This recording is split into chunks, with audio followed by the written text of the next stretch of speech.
Hello and welcome to Follow the Money. I'm Raine Musñgi. Join us as we explore the tools and insights you need to jumpstart your financial journey.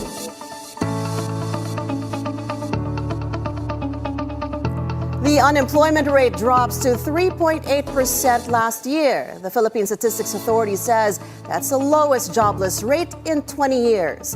2024's unemployment rate is lower than the 4.4% recorded in 2023.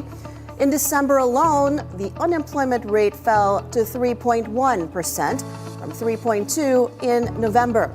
Government attributes the decrease to the rise in employment in various sectors, including transportation and storage, construction, public administration and defense, and human health and social work activities. Sa kabilang banda, ang mga subsectors na may pinakamalaking pagbaba sa bilang ng may trabaho o negosyo kung ikukumpara ang Disyembre 2024 sa Disyembre 2023 ay ang mga sumusunod. Agriculture and forestry may bawas na 1.56 million. Ang malaking pagbaba sa bilang ng employed ay mula sa growing of paddy rice, planting, transplanting, and other related activities.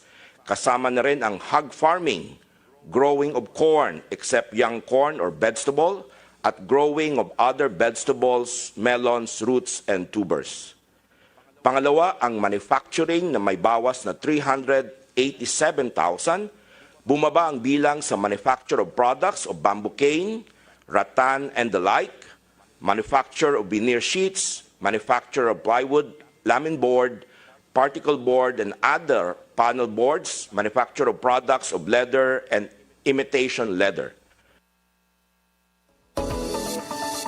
The Philippines has seen its unemployment rate decline, yet a significant number of Filipinos still consider themselves poor.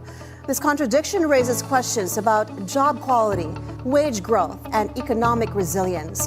Joining us live from Geneva is Stefan Kühn, senior economist at the International Labor Organization, or ILO, and co-author of the World Employment and Social Outlook report to break down the numbers and provide his expert outlook.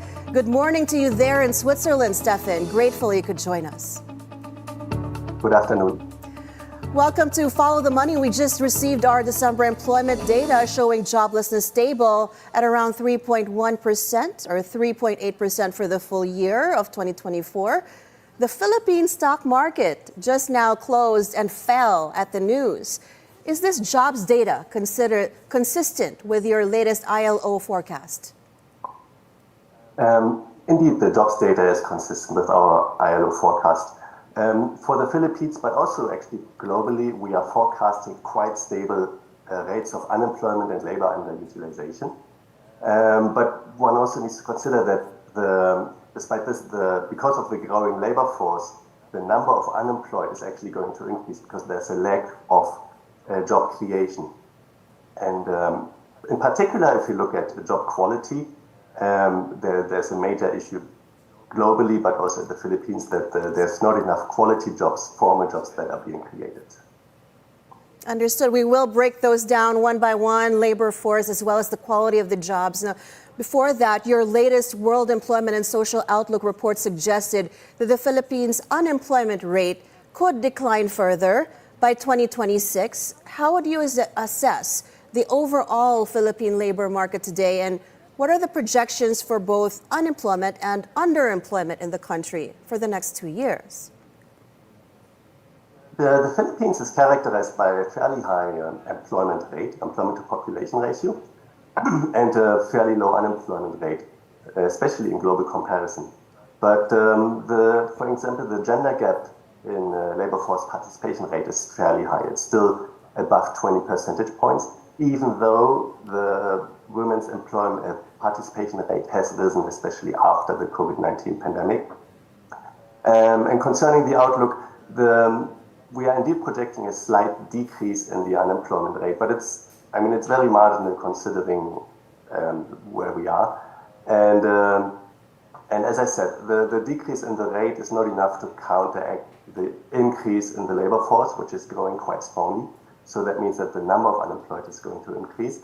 And this will also continue to be a push factor for outward migration, overseas migration of Filipinos. To your point earlier, many experts argue that job quality, not just job quantity, is a real challenge in the Philippines. If the country wants to meaningfully improve Filipinos' quality of life, what types of jobs should it be creating more of? Are there policy changes needed to make that shift happen? We can see that, so in general, formal jobs have a higher probability of also leading to higher quality jobs. And formal sector employment tends to be more present in manufacturing. And the Philippines actually has a very low manufacturing employment compared to other peers in the region, and also compared to globally, actually. And another thing is, so the Philippines has a very high employment in services, but a lot of those are traditional services like in retail trade or in transport. And those have a much higher likelihood of being informal and of having poor quality jobs. So the number of jobs in modern services, which are like in private sector businesses, they're actually less than 10% of all Filipinos that benefit from those. And to improve job quality, the activities need to upgrade to higher productivity activities.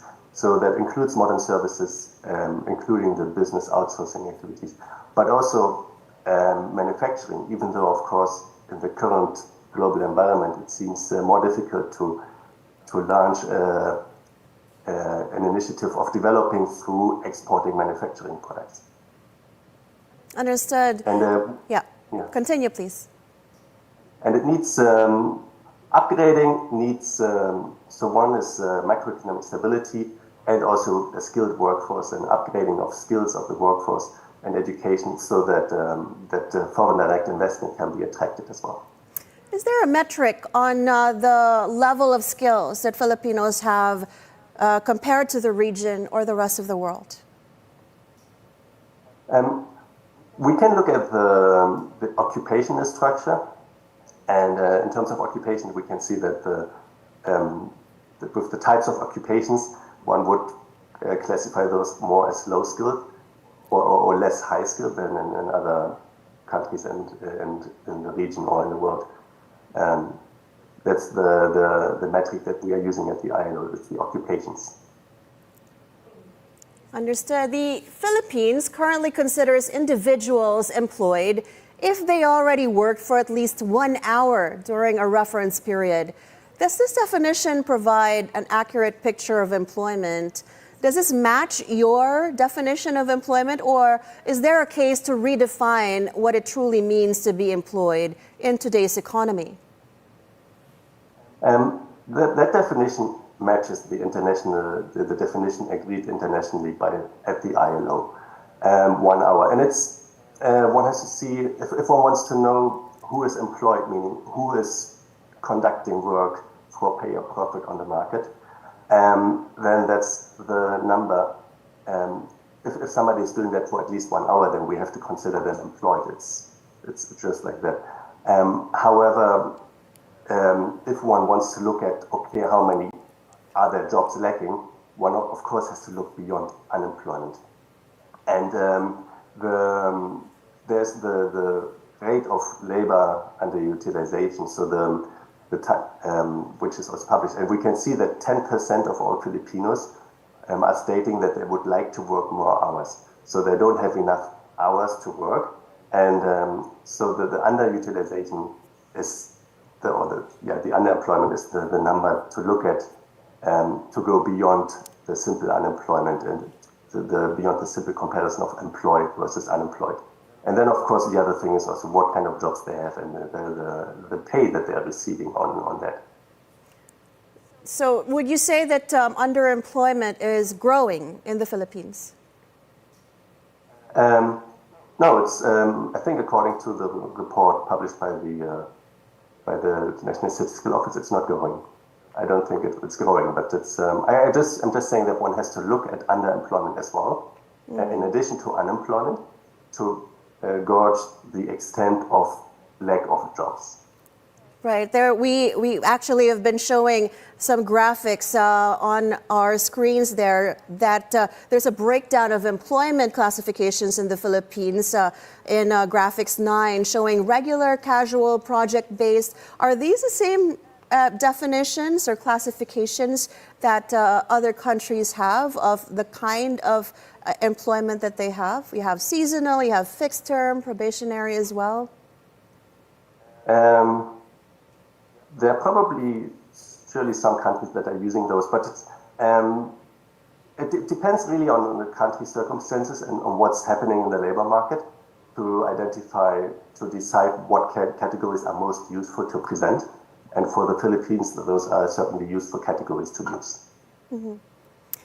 We've also been actually taking a look at some of the charts that the ILO has provided for us, and they're grateful for and quite insightful, if I might say so. But one chart that it probably does not have is the one on remittances. Of course, Filipinos comprise a lot of the workforce of the world.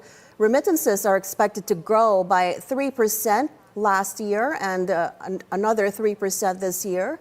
How crucial is the role of overseas Filipino workers, would you say, in sustaining the economy here in the Philippines? And what does this reliance on remittances mean for job creation here at home? Remittances are crucial to support household finances, especially of poorer households. So that's absolutely crucial. By supporting household finances, and also through poorer households, there's also going to be a support of local consumption, which will also support business creation, investment, and job creation in the Philippines. So remittances are a very important factor in the Philippines, that's for sure.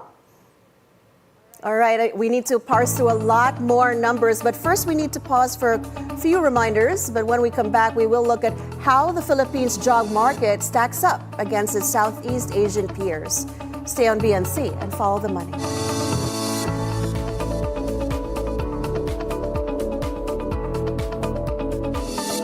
Good evening, I'm Pinky Webb. The questions. What did you uncover? Nakita natin yung sa IPO. There was a violation of Section 8 of Republic Act 9511. The issues. Is there a problem with that, the present setup of the Syntax? The reason there's a 5% increase is because of inflation. We clarify matters. All these government agencies were actually the lowest. That's why it has to be, I hope that it will be addressed. Pinky Webb is always on point. Every morning, we won't mention it. Let's start your day right and laugh with fun. Join Paulo Del Rosario. So excited to bring it all here for you. And Asis Carillo. Always a pleasure sharing our mornings with you. Don't forget, wherever this day takes you, choose joy and spread kindness. And Monique Guzon. Your mornings are more fun with us. Join us in the next hour for stories and conversations that matter. Only here on It's a Beautiful Day.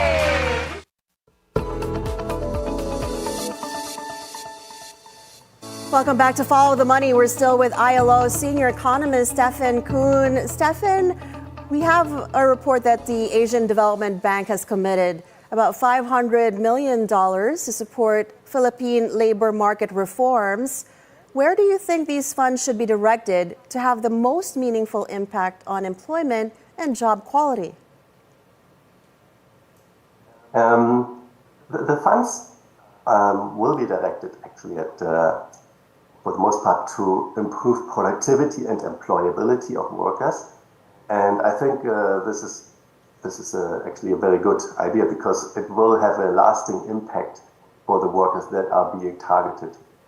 And it's about skill development, but it's also about employment, so active labor market policies, about placement services to improve the placement of workers. One very important component of the project is as well to target disadvantaged groups, so for example women, but also youth, especially youth.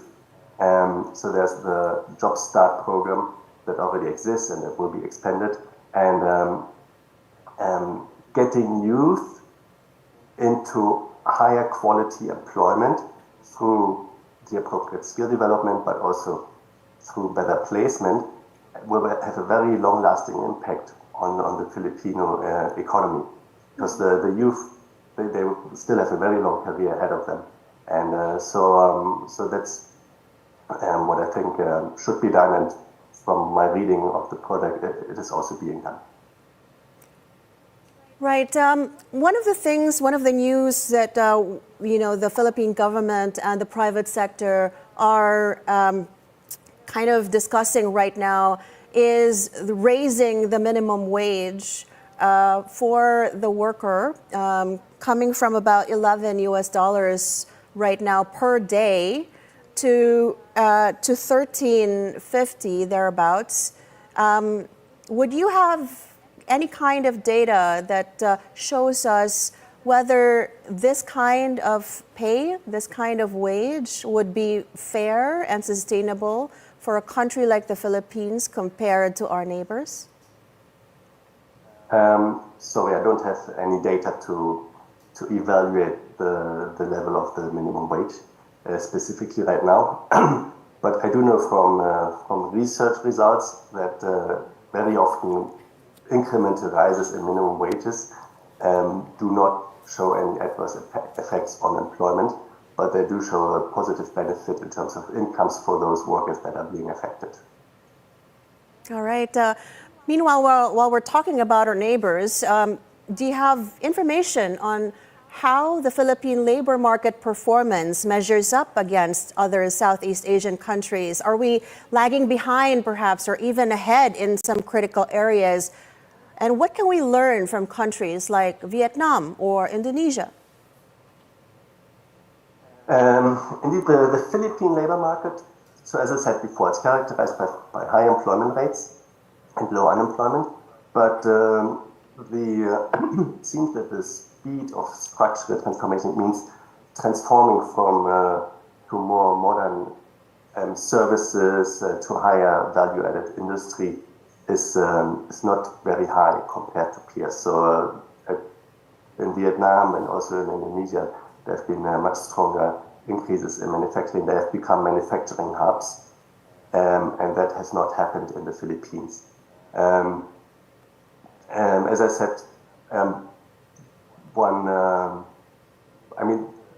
also in terms of services, I already mentioned that the share in the private sector formal modern services is actually fairly low in total employment. And what needs to be done?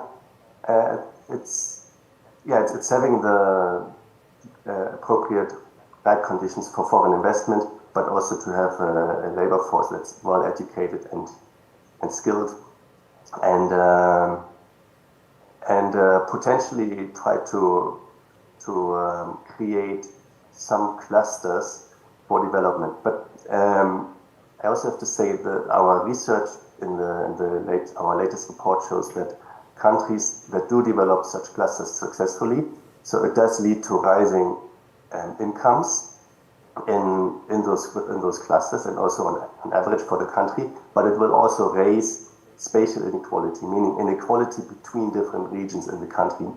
So where those clusters are developing versus regions where those clusters are not developing. In your studies, have you seen just how much of an impact, how big a growth or jump in employment a country would experience depending on how much manufacturing they're able to incorporate into their economy, how much more business services, how much more educated the populace can be? There's not so much as an overall jump in employment, because Filipinos, as I said, the employment rate is high, so they are doing some kind of activities, but a lot of them are activities just to come by, to make ends meet. And the objective is to have jobs that are formal, that are of a higher quality, higher pay, higher productivity.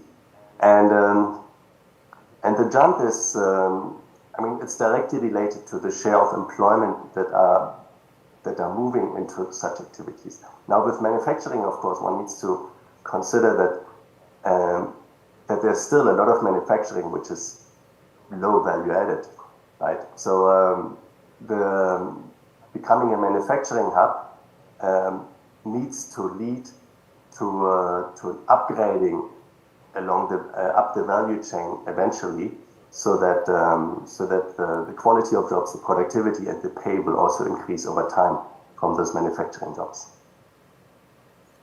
All right. I wanted to talk about a little on automation and artificial intelligence. Of course, a lot of people feel that this is a threat to current employment.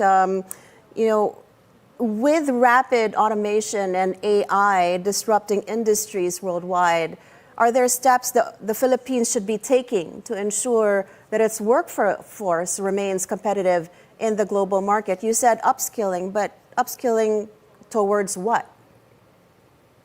With AI, the ILO has shown in studies that actually a lot more occupations consist of tasks that are complementary with AI. So where AI can help the workers to become more productive, and there's not so many occupations where AI actually just risks replacing the workers outright. So and I mean the same holds for the Philippines. In the Philippines currently, most of the jobs are not going to be affected at all by AI, just because of the nature of what people are doing.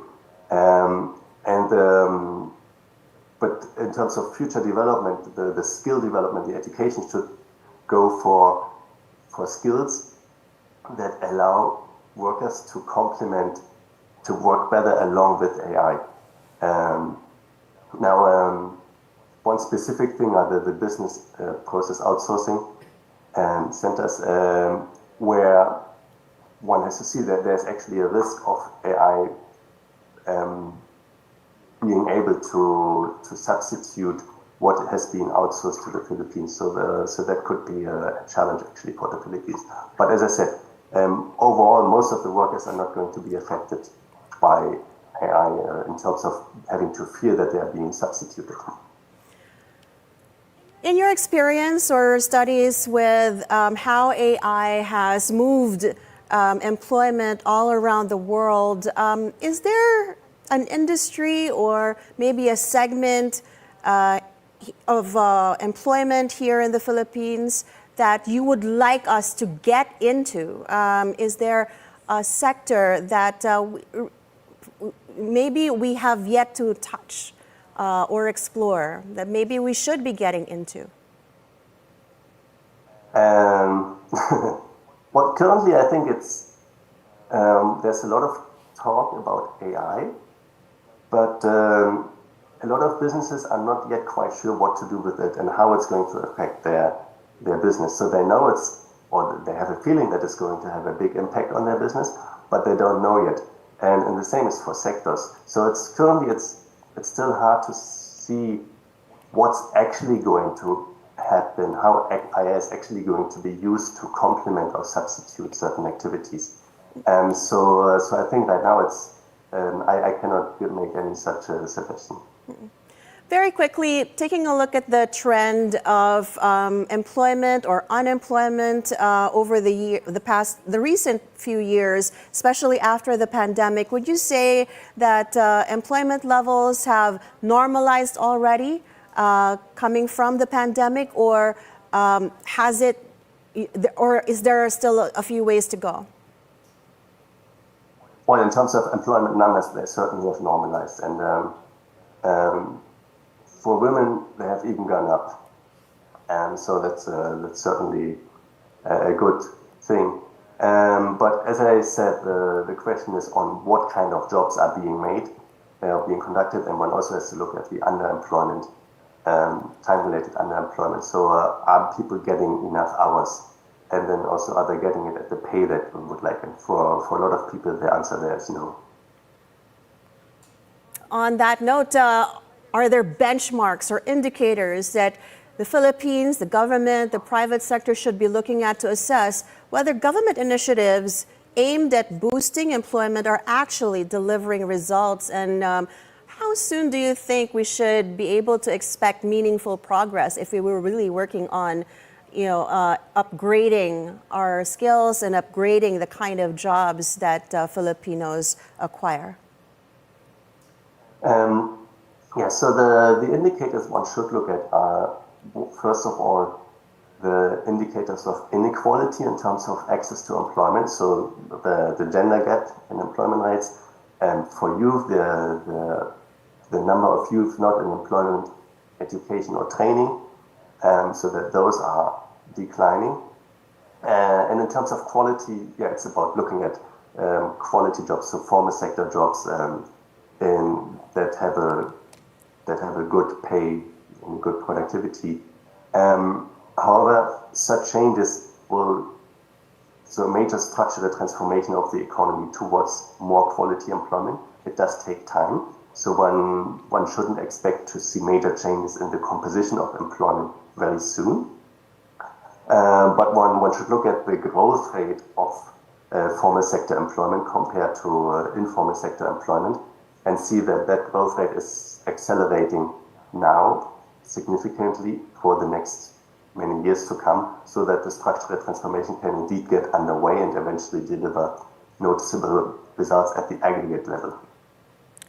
And so it's a good set of reminders that we need to get it done immediately as soon as possible to get manufacturing back to the Philippines and investments as well as upskilling. Great reminders. We appreciate all of the research work that you've done. Thank you so much for the insights. Stefan Kühn, Senior Economist at the ILO, for sharing your insights. A pleasure to speak with you, and we hope to have you again soon. Thank you. Thank you. Now, while headline unemployment figures show improvement, our discussion highlighted that the real challenge is creating high-quality, well-paying jobs that provide economic security for Filipinos. And before we go, we'll leave you with a thought from Joseph Stiglitz, an American economist, public policy analyst, political activist, and a professor at Columbia University. He said, the real measure of economic progress is whether it improves the lives of working people. And that's today's edition of Follow the Money. I'm Raine Musñgi. Thank you so much for watching. Keep it here on BNC, the Bilyonaryo News Channel, always on top.